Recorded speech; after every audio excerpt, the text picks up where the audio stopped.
analysis. I'm sure a lot of you are here to also listen to what we've got there. Here we are streaming live on YouTube as well. So thank you very much for all of you who are joining us on YouTube. Thanks. Let's go to Sammy. Sammy, are you here? Can you hear me, Sammy?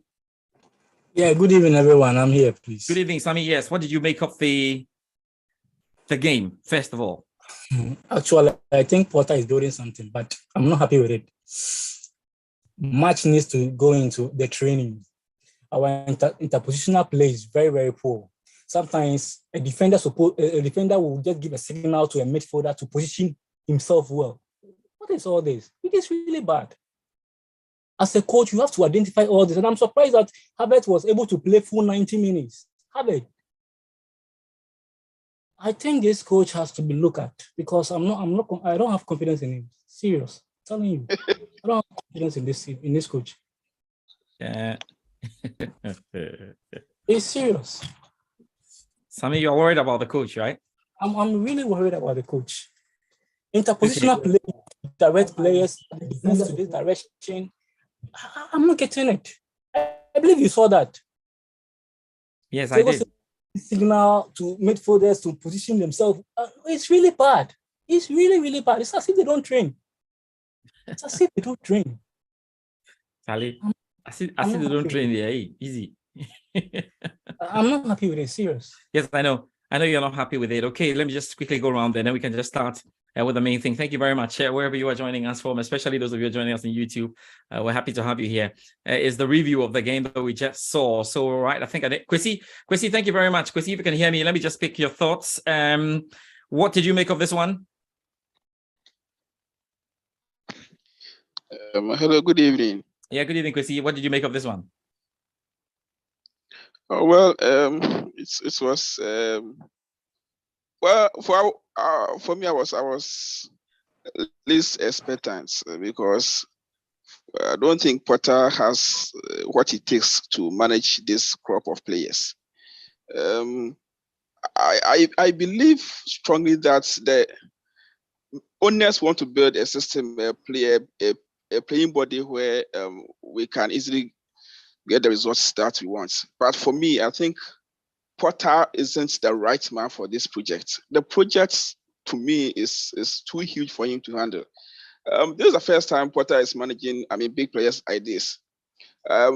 Yesterday, I was having some argument with one of my friends who is an Arsenal fan.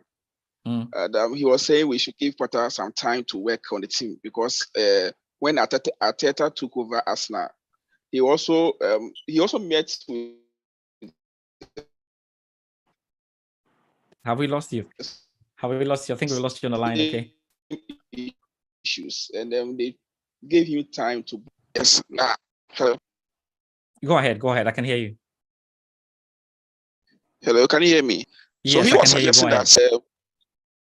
So he was suggesting that since Arsenal gave.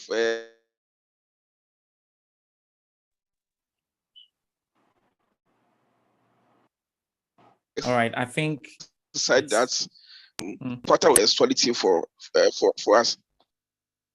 Hello, can you hear me? Yeah, we can hear you, but your line is lagging. I think you've made your point basically on what you've been talking about. You have made your point. Let's now get into the main analysis of what we have seen and inviting all those who are joining us on YouTube. You can always remember to subscribe to the channel and share, and importantly, turn on your notification or the notification button so that anytime we are up live or we share a video, you are able to get into it, and we love that. So Josh, let's begin to talk about it. Let's begin to crack it all. Now, Chelsea spends more money than all European clubs combined. Chelsea has been spending money. We cannot sit here and think that everything was going to get together on the first day, or everything was going to come together the first time they played. Enzo Fernandez and Co are coming in, but it's clear that Chelsea fans are worried about a lack of pattern that has been apparent in the team even before the transfer market. So it's bringing everybody back again to that huge question of whether Graham Potter is the man for the job. It's clear that there's been enough in terms of quality, and I use quality advisedly because we haven't seen them. Some players can be great where they played in their clubs, in their countries, coming to England and playing in Chelsea is an entirely different ball game. But at least they have shown us glimpses of how great they can be. Let's deal with the matter now. Josh, is Graham Potter the man for this job? It's a difficult one to answer straight away, because I think that if you look at it, he's got enough quality in that squad to be able to get something out of him, and he's got enough time, I think, for us to see at least a pattern. Even if the results are not coming, at least we should see a pattern. We should see a philosophy. We should see some type of game plan as to what he wants to do. We should see an idea of what he wants to do in the future with this team, because whether you like it or not, he has a 5-year contract, and this is a man that Todd Bowley and the hierarchy really trust that he could take Chelsea to the next level. And so I think that he's got enough time, but I still do think that maybe it may not be enough, because when I look at Graham Potter and I look at what he did at Swansea, even what he did at Ostersund in Norway, you could tell that it took him some time for him to build his squad. It took him some time for him to build a certain style of play into the team. Even when he came to Brighton, I remember in the very first season at Brighton, it wasn't really too good. But in the second season, you could see that his team was playing to what he wanted them to play to. So I think that he will probably need a bit more time, because look, Chelsea have a lot of players in there at the moment, and it will take him some time for him to find the right mix of which player fits with which player in the midfield and even in attack, because there are so many players in that squad at the moment, and you have to look at the fact that he's had a World Cup break in between that as well. He's had a lot of injuries also as well, so he's not had the full complement of the whole team to be able to do what he wants to do. So I think that is where the real issue is. But at the moment, it is worrying because he's had enough time to be able to show Chelsea fans that this is what I really want to do. This is where I want to take the team to. And I think that is where I would side with Chelsea fans when they have concerns with Graham Potter. But I still do think that he will get enough time, because when you look at Todd Bowley, even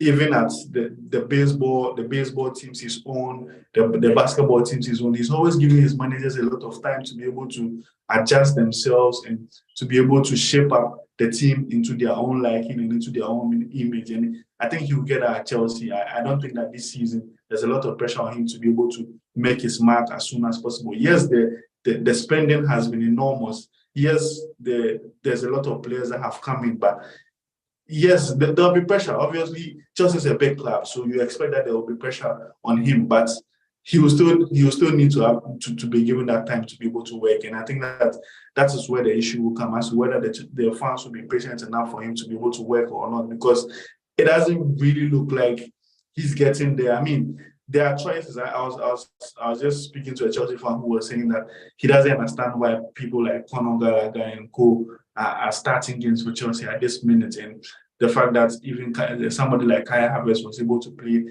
almost a full 90. It doesn't really speak well of the manager, but I think we have to give him time and see where he goes from here. It's sad, really, and it's difficult to cry out the time for him. Josh, I'll stick with you on this one before I come to Nanadi. It's difficult to cry out the time for him, because no matter how patient Todd Bowley is, he spent a lot of money. And if you listen to the chant in the background, the Fulham fan says money gone to waste. And that's the first thing that's going to come. You won't spend a lot of money and sit back. And this week, that's why we have seen Todd Bowley at the training grounds. He came in very, very early today, had a drink before he even sat down. And once he's getting that close, if Chelsea is able to spend in excess of £600 million, I don't know how much Chelsea has to do with to tell Graham Potter to go. I don't think it will be a very, very difficult decision. It will be crazy under the circumstances, but I think Todd Bowley can do it if it's necessary, isn't it?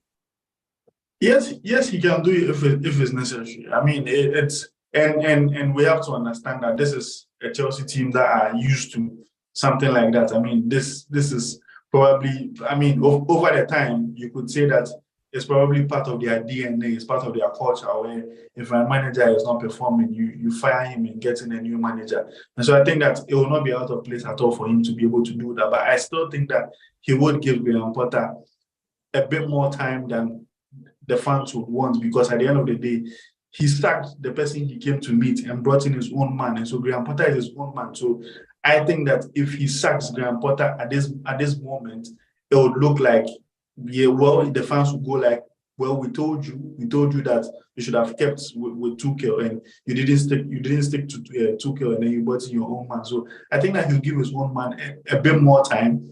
And Josh, I think time is running out for Graham Potter. I mean, no matter how he looks at it, whether it is about new players coming in or they coming in, don't you think time is running out for him? Yes, the time is running out for him. Like I said, Chelsea is a massive club, so you don't have time on your side when you go to any massive club. I mean, not just Chelsea alone. Any other top six club where you're walking into the Premier League, you don't really have that much time. So he needs to start getting the results. He needs to start getting the wins on the board. Other than that, his time will definitely be running out. But I still do believe that he will get a little bit more time than any other manager in this situation would have gotten, especially if he's the man that Todd trusted from the get-go, and he's on a 5-year contract. And so I think that he'll be given a bit more time to be able to show what he really can do.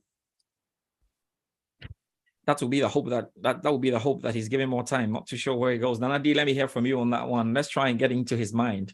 Starting 11. Yeah, Gallagher was one of the points everybody was confused about. Like, what's Gallagher doing in the midfield?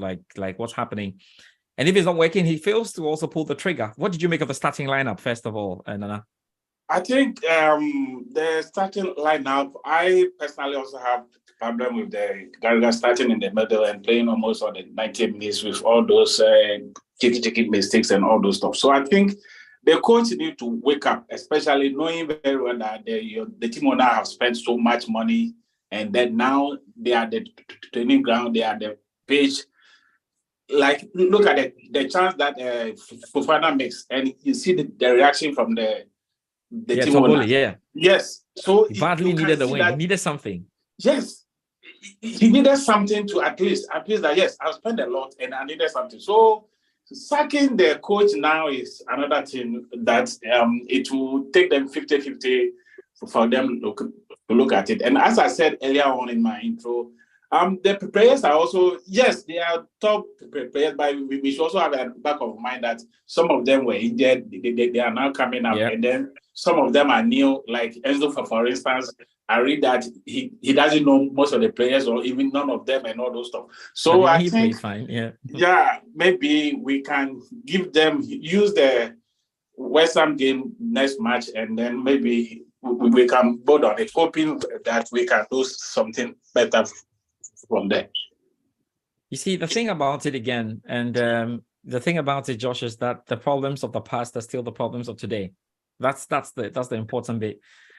Because maybe did the club go wrong? Well, Fofana came on, tried his best, but it looks like, and I want to start from up front, it looks like up front there are still issues. Maybe now we have more creative players, but banging the ball into the net is becoming a problem. And I don't see how Chelsea has the likes of Mudryk, has the likes of Enzo, Joao Felix, of course, Kai Havertz, there's Raheem Sterling. If you look at the array of talent up front and Chelsea is not able to get goals, it simply is a problem. And one of the problems that when Todd Bowley sits down to think about, he's just like, it may just be about the coach. Because I don't know how these players can produce goals. And to think about it, Fulham have scored more goals than Chelsea this season. Like, is that serious? How many goals do you get Fulham scoring in a season? Fulham don't score goals. Fulham are 1-0-2, 1-3-2 kind of team. 1-1, many draws in the season. And if at this point in the season, Fulham have more goals than Chelsea, with the kind of attacking talent that Chelsea has, then Josh, there's a problem there. How? And I don't know if that has been overlooked in terms of the players that were bought in, but we should be getting a bit more from the guys we have, don't we? Yeah, good. Before Joshua will come in, I just want to step in this. Yeah, you can see from today's game that Fulham was able to stop our France. And yes. I was expecting our coach to be able to do something like that, because both left and right, the Silva was able to do something that he stopped both sides. So at the coach point of view, I was expecting that he should be able to find a solution to it. And he was not able to do anything. It was the same thing for the 90 minutes. Yes, second half we play about 72% and all those stuff. But they're able to stop both your left and your right, or none of them is working. And so the coach was not able to do anything. So yes, up front, we still have issue there that the coach needed to work on it. Yeah, Josh, I come back to you on that one. I mean, yeah. Don't know how we can be going, back and forth every other week when the problem is putting the ball in the net. The coach must find a way.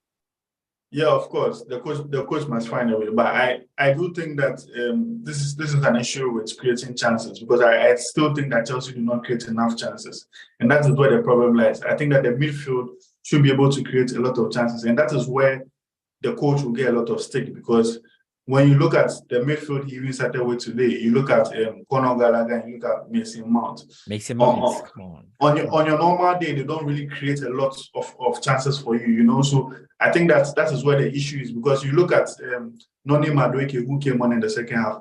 He was able to make some openings. He was able to do something. He was able to take on players and make some space for his other teammates to come into play. And I think that is what Chelsea need a lot more in their gameplay. I think that is where the main problem lies. And this issue of not being able to create sufficient chances, I think that is there since even the days under Tuchel. I think that is continued on to Graham Potter. So it's about having the right mix, fixing that midfield, because I still think that they need to create a bit more. Yes, there were quite some few good chances against Fulham to be able to bury those chances and punish Fulham, but they still need to create a lot more chances, because when you look at the sides who are at the top of the table, I mean, Man City do create a lot of chances, Arsenal do create a lot of chances, even though their strikers are missing them, they still do create far more chances for their players to be able to have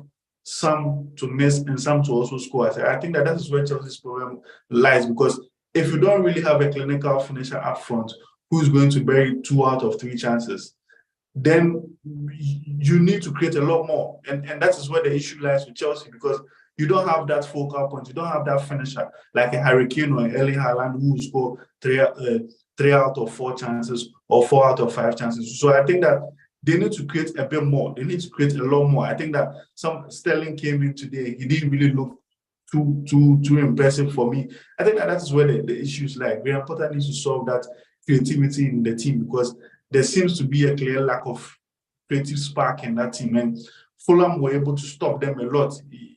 Like Nanadi was saying, he was able to stop them a lot on the flanks, and so they were not even able to pass the ball through the middle, because you have players like Conor Gallagher and Mason Mount in midfield who are not naturally gifted to be able to create those chances for you. So I think that is where the issue is. If they're able to solve that, then they could get a lot more goals. But at the moment, if you're not scoring goals, I don't think Chelsea will be able to do anything this season.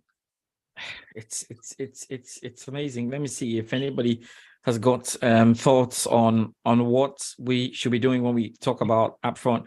There's sometimes when Mason Mount has got an opportunity, he's got Kukurea on his left, just in all kinds of space, and decides to try to play the ball into Mudryk, who is in no space, too many players, Claudia there. Many occasions when players had made the run, we were expecting the ball, that the team decides to pass sideways and go backwards. Like it's been sporadic in this one. Kwasi, if you're there, tell me what you make of it in terms of Chelsea's attack.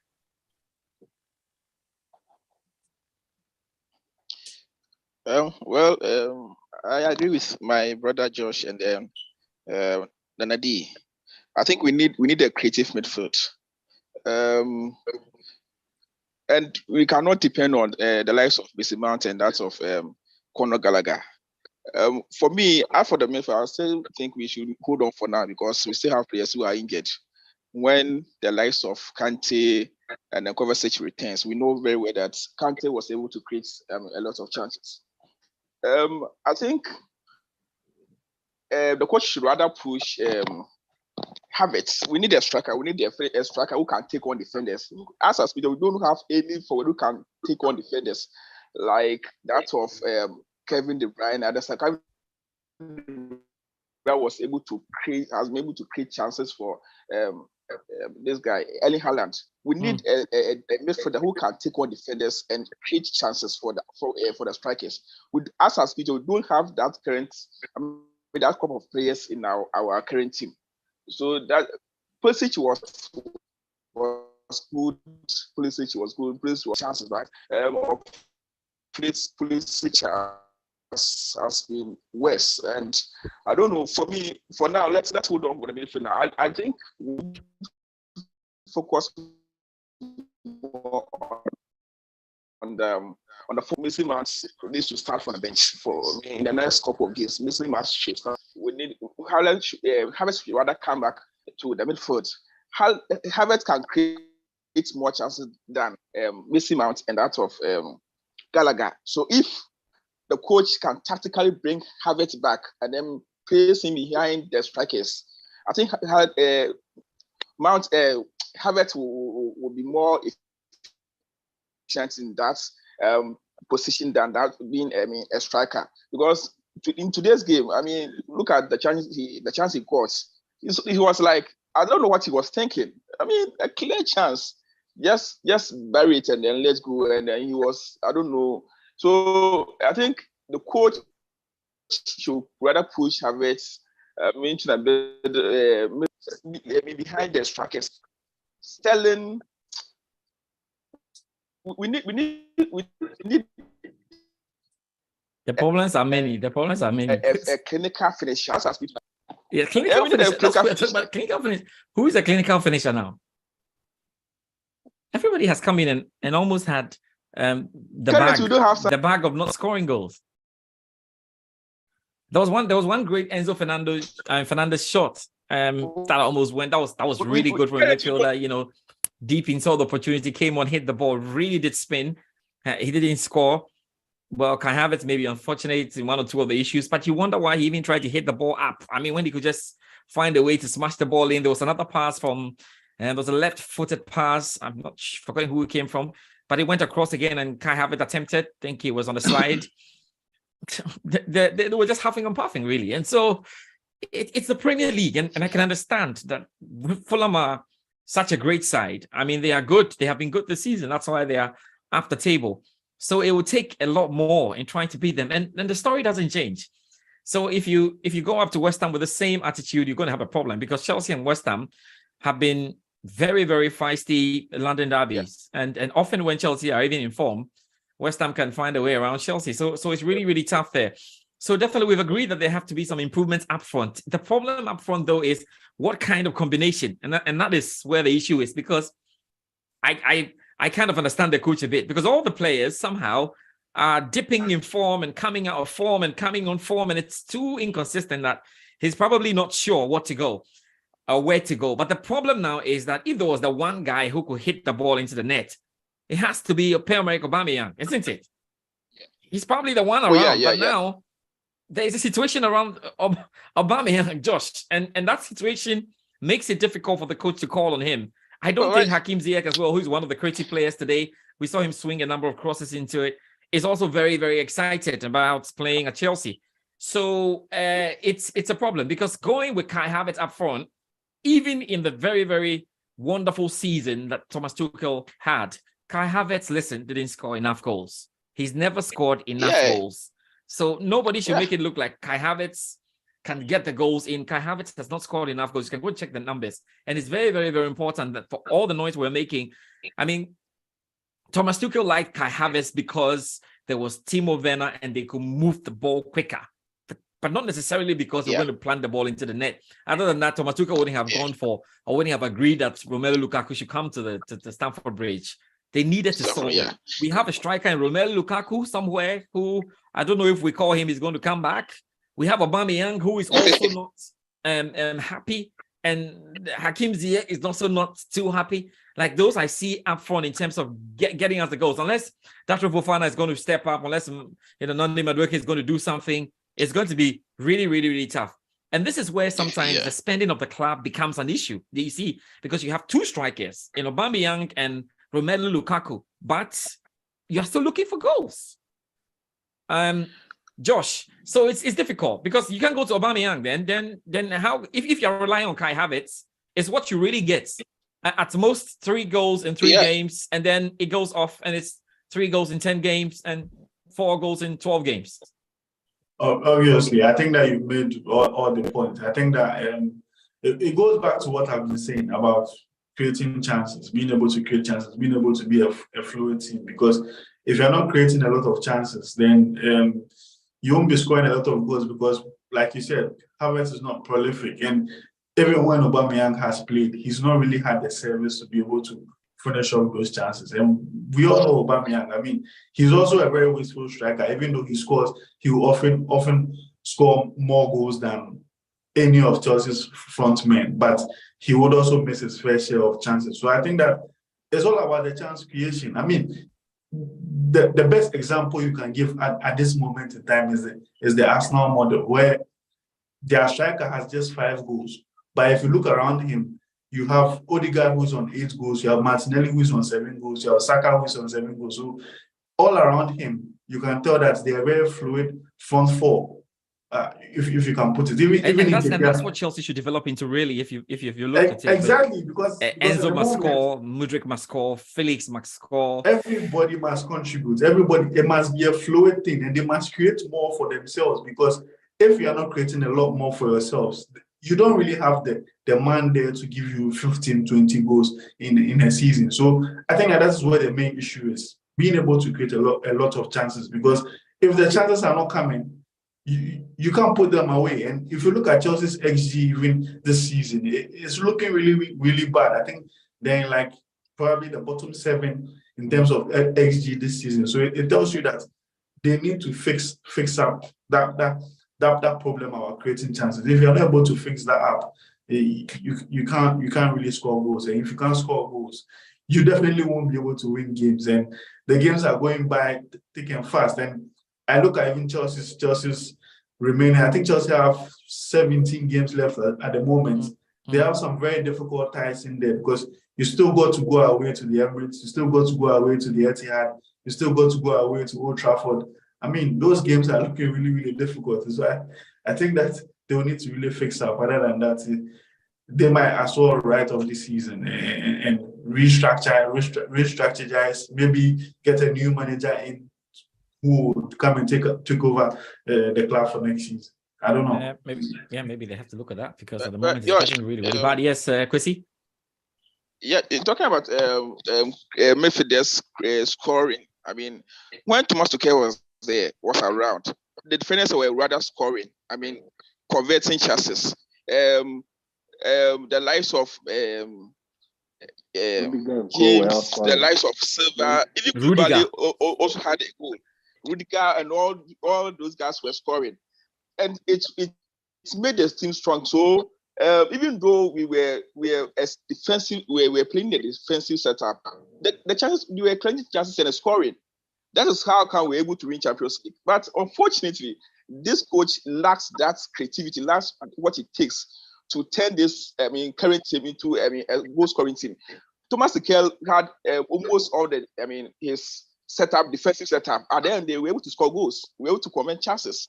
The defenders were scoring. So what we are lacking now is how the coach can turn things around. I think this coach, for me, he's a good coach, but Chelsea is too big for him. I think he should left us somewhere.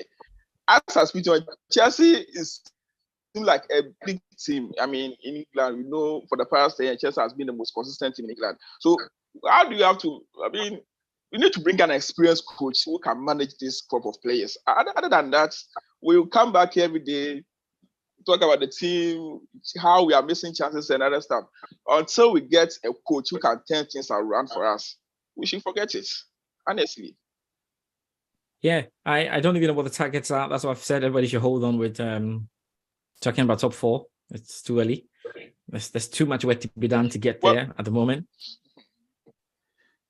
Who was calling? Nana, did you want to this? Okay, Nana, were you trying to make a point? For top 4, we are nowhere near them. Like I said earlier on, we have goaded all our attacks from the flanks, and any manager can just outwit us. That for Chelsea, I know whether they will go the attack from the right or from the left. So let's find a way of stopping them, and then make sure all their causes will not work. And that is exactly what we have been doing most of our games of late. That is why the goals are not coming. So I think, as it has been said, the onus lies on the coach to try and find antidote to how we can score goals. Somebody like Mount, for instance, he keep on dipping for day in, day out. And sometimes I ask myself, does he really watch Frank Lampard clips where he scored from middle center here and there? You get a ball, give target the goal, and this thing can give you goals. But if you always want to say we want to attack from the both our attack from the front, either left or right, and then you cross it. Crossing it, we don't even have a stronger person like maybe somebody like Lukaku out there, whereby when you cross, he can use his body, his height, and all those stuff. So I think the onus lies on the coach to be able to find a solution up front. Yes, now we are doing well from the back, and the model is also picking up. But the up front there, I think that is where the issue is. So the coach need to work on the guys as to how best they can be able to improve at that section also. Anyway, because I think that generally the problems of the game, as you just stated, I don't think we had too many problems with whoever was sitting in deep today. But wow, Harrison and Paulina did a fantastic job. But they're great players. And this is what we've always said, is sometimes not about the price tag. It's about getting in the job. They really put the foot in, especially Harrison. Harrison was so great, Paulina, and they made it very, very tough. And Fulham is a very, very difficult side to play. I mean, anybody who is wanting to be Fulham this season, respects to them, top respects to them. They're tough. They break you down. So basically, if Chelsea can sort out the midfield and the attack, they're fine. I think it's really looking good back in defense. But Chile is the guy, and I think he's the guy. I mean, at this point, Koulibaly has dropped, and I don't think we're going back to Koulibaly unless there's an injury. I think it's firmly Thiago Silva and Chile for me. He's such a controlled, excellent, very, very good reading defender, and really good there. You agree with me, Josh, on that? Obviously, but Chile is very good. I think he's really impressed me. I think he was very calm on the ball.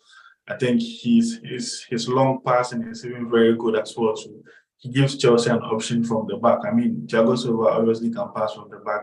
He can also pass from the back. So he gives them option. They are able to switch the play if they want to. And he was able to read the game very well. I think there were 2 or 3 opportunities where Fulham could have had, like, the Fulham players could have been through on goal, and he was able to stop that because he read the situation very well. I think that he's a brilliant signing, and so far since he's played, I think Chelsea have had 3 clean sheets in the last 3 league games he started. So it tells you that defensively, there's not a lot to be concerned about at the moment. But obviously, as we've said so far tonight, I think it's clear where the problems are for Chelsea in midfield and in attack. If they're able to sort that out, then they'll be pushing the big boys again. But but Chile is a very good signing, and he can only get better. Obviously, he's very young too, so it's very good for Chelsea. Yeah, I mean, of course, when you play on, I think it's Claudia joining us. Let's see if Claudia can say something. But of course, when you play on Friday, you know what it means. You know what it means. It means the next week you are heading on to the Champions League. Are we going to play against Dortmund like this on Valentine's Day Eve, or Valentine's Eve, or Valentine's Day in the evening? I'm going to play like this with Dortmund. That game is at the. We can't go and play like this. I think it's a day after Valentine's Day. Is it a day after Valentine? Yeah. Are we playing on 14th or 15th? I think it's on the 15th. Are we playing on the 15th? Okay, if we're playing on the 15th, that's great. Okay, let's check that. Let's be sure. I thought it was on the 14th. It's on the 15th. We are playing on the 15th. Okay, that's fine. On the 15th. That's okay. That's all fine. I mean, are we going to play like that? That's my point. Are we going to play like this at the Signal Iduna Park against a very hungry Dortmund side? They can turn off at times, but I don't think they're going to be turning off at this side. I don't know what you guys are making of it. What would you be thinking about in terms of changes ahead of that important game against Dortmund? It's the round of 16. Don't forget, round of 16 Champions League. So high time for heroes, definitely. What are you expecting? What will be the ideal setup for Europe with all that we have got now? Who do I start with? Let me start with Josh. Josh, what would be your ideal starting 11 for Chelsea?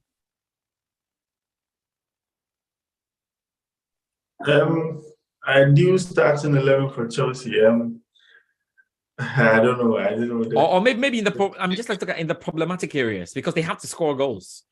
Yeah, you have to score goals against Dortmund. I think the back five will probably pick themselves out. I think Kepa will be in goal. Rich James obviously arrives back coming back from injury, so maybe his minutes will need to be managed here and there. But then he obviously start. You have Badiashile and Thiago Silva in defense. I think Badiashile was left out of the Champions League squad. That's another issue. Don't even know where we are going with that. Yeah, so it means maybe Koulibaly will have to come in for the Champions League games because he was left out of the Champions League squad. People are laughing already. so that's interesting. That's another issue. I mean, are you sure there's no way we can sneak him in at some point? God. That's another issue. Yeah. So maybe Koulibaly will come back in. I don't know about the fitness of Fofana as well. So, well, yeah, in defense already you have an issue there for the Dortmund game. I left back maybe unless I'm wrong, I know Sebastian Haller is almost there. Yeah, I think he's back. I think he's back. I think he's back. Yeah. He's played a few games. Yeah, he'll be looking forward to this one. Obviously, he'll be looking forward to this one. So, yeah. And in midfield, Enzo obviously will start. I still think the manager will still go with Mason Mount. But I do feel if Kovacic is fit, Kovacic must come in. He must certainly come in. And as for Kante, he's been out for a very long time, so I don't think he will need to come in as soon as possible. And then in attack, I think that is where the issue is. And I do kind of agree that Havertz shouldn't be the focal point. Maybe and I should say that today in the second half, I think I was a bit impressed with what Datro Fofana came on to do. I think he was very strong. He was able to hold his own against the Fulham defense. And if maybe he had a little bit more composure, he could have buried that chance for Chelsea to win the game. So I think that maybe he should be trusted more, because I think that when he's up top, he gives the defenders problems. So it means that people on the flanks, like maybe your Ziyech's and your Madueke's, can be free to do what they want to do. So I think that maybe he should be trusted a bit more to lead the line, and Havertz will probably play off him, and then you can have another winger like a Ziyech or a Madueke if the coach wants to go with. But I think that at the moment, that is how it's looking like for Chelsea going into that Champions League game against Borussia Dortmund. We're going to try our very best to see if we can have a live before that. I will be at that game against Dortmund at the Signal Iduna Park in Germany. We'll see how it goes. Not too sure there are going to be many positives, but it's I'm not too sure there are going to be many positives in that one. But let's see. Claudia's joined us. Claudia, how are you doing? It's good to see you. We've got some feminine component on this one, and we love it. Claudia, how are you? Can you see me? And if you can you tell us what you made of the game, Claudia? Okay, Claudia, you have to unmute so we can hear you. Can you unmute then? Oh wow, there are more guys coming on. They are down with the arguments on the WhatsApp page, so they are coming on. Okay, so Claudia, tell us what you think. Yeah, you can keep your video on. Yeah. Okay. So I think Chelsea needs to make more changes in a subsequent match. I don't know which team you are going to play because of the performance of the players these days. I've almost lost interest in the team. And I think Chilwell coming back from injury should replace Ukureya and Badiashile. Yeah, Badiashile. That guy, although he's doing well, like he takes time, he keeps long. Yeah, but he's so assured, doesn't he? He's so assured. That's why he takes long. He's so assured. He's careful. But we want a free-flowing game, and if you keep long on the ball before passing, it will make the opponents recover, and that's going to affect the team. And I liked it when this guy Nuno Madueke came in. I like players who plays progressive football, so I was happy when he brought that to the game, because most of our passes were sideways passes. And as soon as he came, we saw how the tempo of the game was going, and the game was free flowing, being done affair. So I think with our next game, the coach should play Chilwell instead of Kukurea, because that guy, I don't know, he always runs like a headless chicken in our game. He's got hair like you, and he's always flaunting it, right? He always runs like a headless chicken. I don't know why. Like, he doesn't know what he's doing in the game and making needless fouls. So I think Charlie, Claudia is on fire. And then James, I don't know why. I think it's because he's also coming back from injury. Yeah, and I don't know why Potter threw him back into the game, because he did that the same time, the last time, and then it backfired. He went out injured, and then as soon as he came back from injury, he started him. So I was expecting Aspilicueta, although he isn't doing that well these days, but I expected Aspilicueta to start the game, and then James will come in, because you all saw that James, that we know, they didn't go in for the tackles, and the crosses were not forthcoming. So we never like never. So with constant training, and then I believe if James gets match fitness, he's going to do better than the James we saw today. So I will expect James to play at least 65 to 70 minutes in our next game. And this guy Gallagher, I don't know why Gallagher played that 90 minutes. I'm wondering why he's still in there. Yes, I mean, I was thinking, is this guy blackmailing the coach or what? Because all the corners that the guy was taking, I haven't. No, it's been a while since I saw such bad corners, like lacking height and everything. I've never seen that. Like, yes, and he was doing this effortlessly. Wow. Yes, and Hakim Ziyech too was running helter-skelter, because the Ziyech that we knew from Ajax Amsterdam before we bought him to Chelsea, the guy could even play a corner and score. But you saw him. You saw that Ziyech at the World Cup. You saw that Ziyech at the World Cup for Morocco. So I don't think he's very happy playing Chelsea colours at the moment. I think he wants to get out. And I think the move that he didn't go through also affected him. So I expected the coach to start him or bring him from the bench, because the transfer didn't go through, it was affecting him emotionally, and you could see that in the game. So Harry Potter now, that coach now, he needs to go. Graham Potter. They've called him Harry Potter. Sorry, Harry Potter. They've called him Harry Potter for long now. It's Graham Potter, You don't think Graham Potter can get the job done, right? Yes, no, he can't get the job done. And I think they sign all these renowned players to make a statement to the coach that they're going to appoint next, that, look, we've got the money, you just come, you buy whatever you want for you. So for that coach, I think he's still a post, because they sacked Tuchel this season. So they feel shy to sack him, to sack another coach within the same season. So that's what I believe is making Graham Potter be at post. If not that, I don't see the need why that man should be at post. So, and Aubameyang factor. I don't know if the coach has something against Pierre-Emerick Aubameyang, because no, at this point, when you in which game, I can't remember which game, but for the striker like Aubameyang, when you bring him on to try and score a goal and you substitute him in the same game, no. I mean, the player is off. Because I don't know what the guy has done to the coach.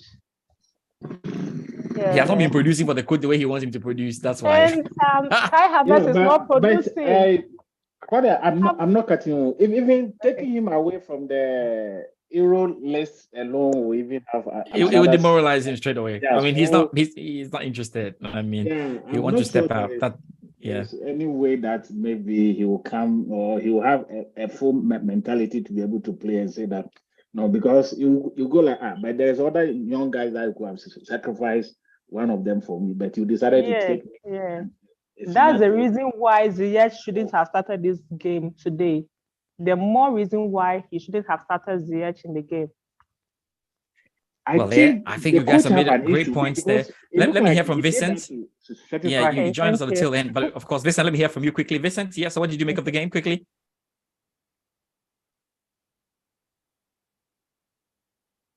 Okay, Vincent, get him back on. Vincent, let's hear from you. Yeah. From the game, what I watched, what I noticed in the game is like our problem, Chelsea, the problem is the coach. Yes, we have a coaching problem, because I don't see the reason why he keeps on playing Mason Mount, even though of late he's out of form, and even Kai Havertz.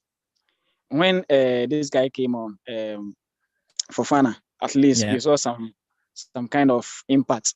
So why can't the coach give this kind of guys some morale so that they can play the game, and then bench players like Mount and Kai Havertz so that they also pick up? Because it's like they know that whether I perform or not, still I'll be selected. And we've bought players. So the players must also know that there's this kind of competition in the team now. The moment you relax, somebody will take your place. So the coach must bring in that kind of competition. But me, in the first place, when they appointed this coach, not that I don't like him, but the records are there. English coaches, they are not good. English coaches are not good. And if you look at Graham Potter's records at Brighton, that before they said, oh, he has done well. He's played like 139 matches, and he played like 132 matches or so, and he won 39 and lost 42 or so. So, but arguably they say that was with Brighton. Well, I think his days are numbers. His days are numbered at the Stamford Bridge. Obviously, if he's not able to pull it up there. I have to say thank you to all of you. We normally don't want this to run beyond 1 hour, so everybody's cutting. I was really looking at 45 minutes, but let me say thank you to all of you. We are definitely going to be doing some more. Claudia, thank you very much. It's good that you came on. Let's see if we can talk at the back, and we can get you on regularly. That was really good to have a female voice on this one as well. Thank you to you, Vincent. Thank you to you, Nana D, to you, Kwasi, to Sammy, and all of you who joined us on this one for the review of Chelsea 0, Fulham 0. We're definitely looking to speak again before the Champions League. I guess we'll try and do something on the Champions League Eve. Then I'll be in Germany. We can do something there. And then we'll look forward to the game, I think, on the Wednesday when Chelsea play against Dortmund at the Signal Iduna Park. Hopefully the right things will be done. Make sure that you've all subscribed to the channel, Blue Stands. It's doing well. You guys are watching videos, and it's really, really good. There's certainly more going to be coming as we go through it. So a big thank you to you once again. And sorry about it. It's not a very pleasant evening, is it? Especially when Chelsea couldn't win, but we take the draw that way. And hope that things work well. Thank you so much, everybody, for joining us. Is the channel on Facebook or? No, the channel. So actually, the channel is on YouTube. You're here, but you can get on YouTube. The Blue Stands. The Blue Stands is on YouTube, and you can get to watch it. In fact, you can. I shared the Zoom link to a lot of groups. So if you join through where I shared it, then you let me know, and then I can let you know. Claudia. Yeah. Okay, so one funny thing was that one funny thing was that they've made me deny Chelsea in public for the first time since I was born. Why? Who made you do that? So at the place that I watched the game, one guy came to sit beside me. He was coming to rant about the team. He's an opposition supporter, so he was going to rant. So as soon as he started, but Chelsea, no, I said I don't support Chelsea. It happens, but it's all well. It's all well and fine. So let's move the discussion from here, especially Claudia. And then look, guys, we'll be back on hopefully I think on Tuesday. Yeah, Tuesday evening or Wednesday. I think it's Tuesday evening because you're playing on Wednesday evening. And then we'll have a little chat about how you're feeling, what you're expecting as we go to play against Dortmund. Please take care of yourself, guys, and be good.